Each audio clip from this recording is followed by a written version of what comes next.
Bonjour à tous les possesseurs de Scénic 2 et de Mégane 2 Renault. Voilà. Je vous explique, je vous explique quand on n'a pas de ventilation dans l'habitacle d'une Mégane ou d'un Scénic. C'est par rapport à ça, ce module, la résistance de ventilation d'habitacle. Voilà. Du coup, qu'est-ce qui se passe dedans? Je l'ouvre. Ici, vous voyez, on a un transistor. Ça, c'est un transistor, ce truc noir là. C'est un transistor. Son rôle, c'est de faire passer, il est là, hein, c'est de faire passer un courant d'un côté à l'autre. D'où ce shunt que j'ai fait là. Mais je vous explique ça après.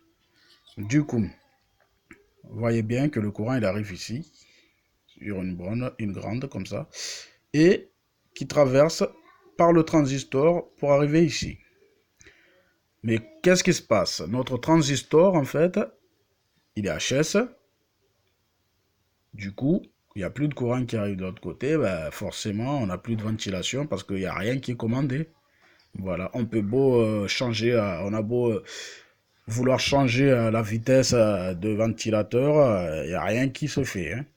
On n'a même pas de soufflerie, rien, que dalle. Voilà.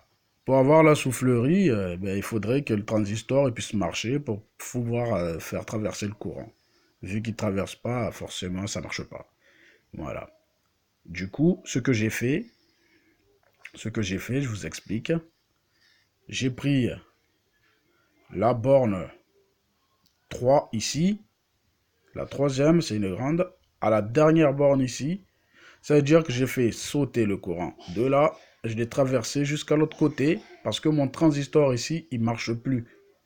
Et c'est comment dire, c'est une façon de pouvoir faire marcher cet élément en attendant de pouvoir la commander ou en attendant le temps qu'on veut, ça marche.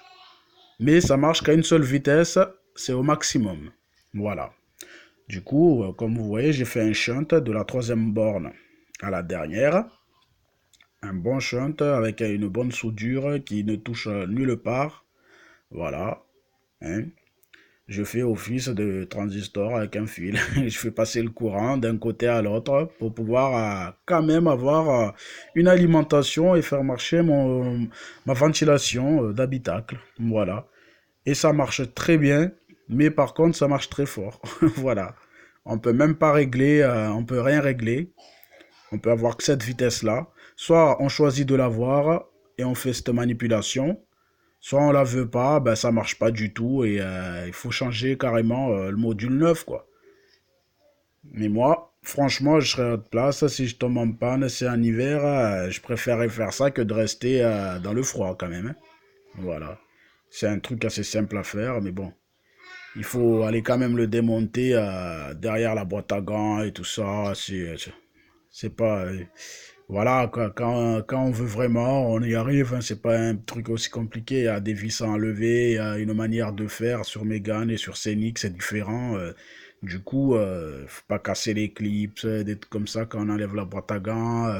Faut déclipser là où il y a la radio et tout ça. C'est sur Scénic et ça peut devenir un peu compliqué pour quelqu'un qui connaît pas. Voilà. Du coup, ce transistor, des fois il est grillé, des fois il n'est pas totalement grillé. Bah, du coup, si on dit que le module il est HS, soit il reste accéléré à fond au maximum de sa vitesse, soit il ne marche pas du tout. Vous pouvez constater que sur ces voitures-là, des fois la ventilation se met à fond et elle reste bloquée à fond. Elle marche que à fond, toute seule. Eh bien, ça veut dire que ce transistor, il a grillé, il a bloqué la vitesse à fond. Voilà. La vitesse, elle est restée à fond. Je veux dire, ce module-là, il a lâché avec une vitesse qui est restée à fond. Ou sinon, la vitesse, elle ne marche pas du tout. Voilà. Soit c'est zéro, soit c'est maximum. Ben, donc, on a utilisé la même manière, la même technique pour faire marcher ça. Voilà. Pourquoi ne pas en profiter alors que ça marche super bien? Du coup, voilà, hein. J'ai fait cette soudure de cette borne à cette borne. Et après, ça marche nickel, il n'y a pas de risque, il n'y a rien qui va griller quelqu'un, il n'y a pas de courant qui va faire sauter la voiture, et rien, c'est tout à fait correct.